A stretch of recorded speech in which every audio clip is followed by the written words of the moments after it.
JD Vance is saying the reason Biden and Vice President Kamala Harris have been successful in getting the prisoner swap was because the Russians know that Donald Trump is coming into office, and because he's coming into office, they better get these deals done now because, when Donald Trump come into office, it's going to be really tough. And remember what Donald said? Donald said, "Oh, only I can actually get this hostages out." Interestingly, you wonder how these people think. I mean, it seems to me more logical that if Trump said the only person that can get them out is Trump, because he has this master relationship with Putin, it seems that the logical conclusion would be that, oh my God, Putin is going to make a deal now because he knows the person that's coming next is not Trump, but Kamala Harris. So let me get a deal now, because who knows what's to come. I know Trump, I know Biden, but I don't know Miss Harris. I mean, logical thinking maybe? I want you to listen to this, and then we'll take it on the other side.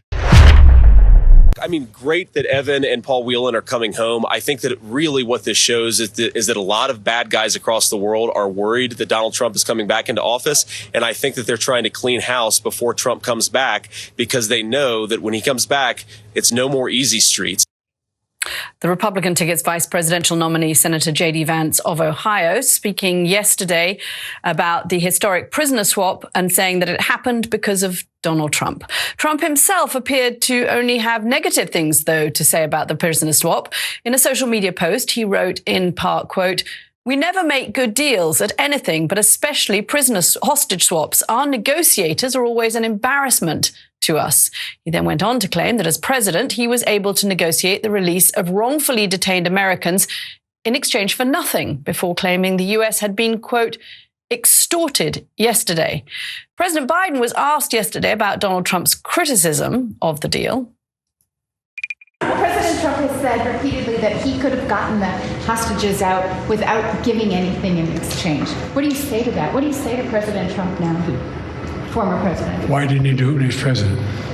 Yeah, why didn't he do it when he was president? Paul Whelan, specifically, for example, was arrested by Russia during Donald Trump's term in office. And a quick fact check on the former president's claim that his administration never secured the release of Americans without giving up anything in return. Well, for example, in February of 2020, the Trump White House agreed to free 5,000 Taliban prisoners in exchange for 1,000 prisoners. And later that same year, the administration agreed to give up 250 Houthi rebels in exchange for 2 wrongfully detained Americans. So, I mean, I don't know. Maybe the former president, John, thinks that there is nothing that he can get out of this, and so he's just going to attack the deal itself. But on a day, obviously, when everybody's celebrating, we all understand there are complications around this deal. We all understand that compromises were made.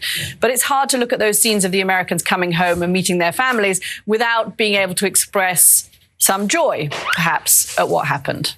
Yeah, and Donald Trump simply incapable of doing that. Trump, everything is politics. Everything is about what he can try to turn to his advantage or attack his opponent. And let's remember the dangerous rhetoric we heard from him over the last few months, where he kept saying that only he could make a deal. Only he could do it. He would talk to Putin and get it done the first day after he won. That, of course, turned out not to be the case. So, yeah, it turns out that Donald Trump just talks and talks and talks.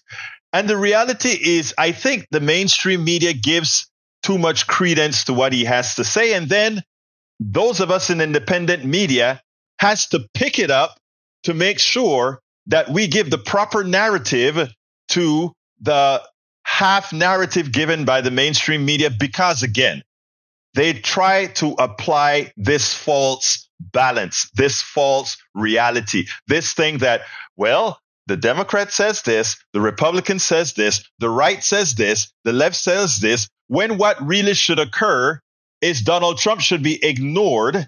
Donald Trump should be relegated as just a petty thief, as just a petty sexual abuser, as just a petty, all those negative things. And whenever they refer to him, that's how they should refer to him. But because they're trying to give a false balance, they give this guy's credibility.